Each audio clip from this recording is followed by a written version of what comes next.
Halo Bapak Ibu, apakah Bapak Ibu sudah melihat bagaimana progres pemanfaatan rapor pendidikan di sekolah Bapak Ibu? Jika belum, di Sulawesi Selatan disediakan satu dashboard yaitu dashboard 1DIK. Di sini kita bisa melihat progres dari kemajuan satuan pendidikan dalam mengakses rapor pendidikan. Kita bisa mengakses untuk melihat progres sekolah kita di tombol ini. Nanti kita akan diarahkan ke browser baru dan kita tunggu prosesnya. Di sini Bapak Ibu nanti akan diminta untuk memasukkan NPSN dari sekolah Bapak Ibu. Kemudian klik tombol cari. Nah, di sini nanti Bapak Ibu akan ditunjukkan progres pemanfaatan rapor pendidikan di satuan pendidikan Bapak Ibu.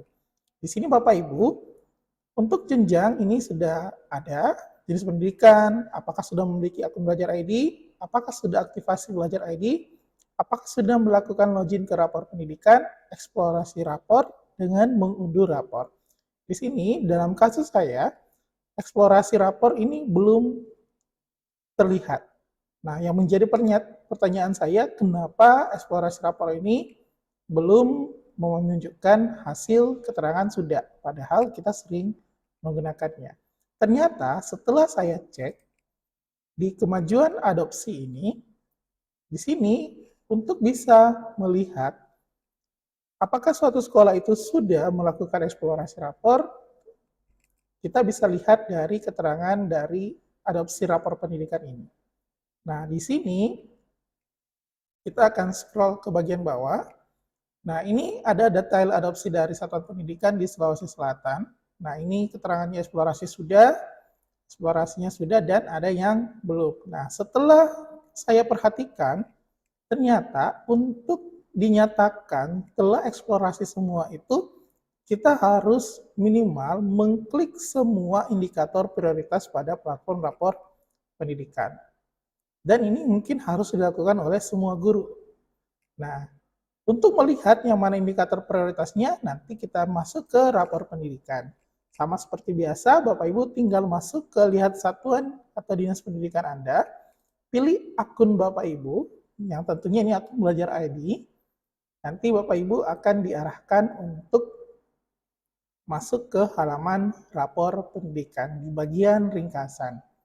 Jadi, 6 indikator prioritas ini yang dimaksud yang mana?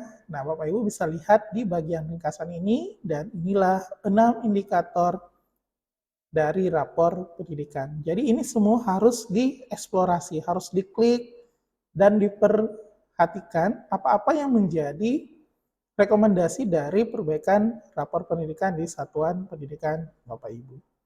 Semoga ini bisa membantu bagi Bapak Ibu yang bingung, kok bisa di bagian eksplorasi sekolah saya keterangannya masih belum, padahal sering menggunakan.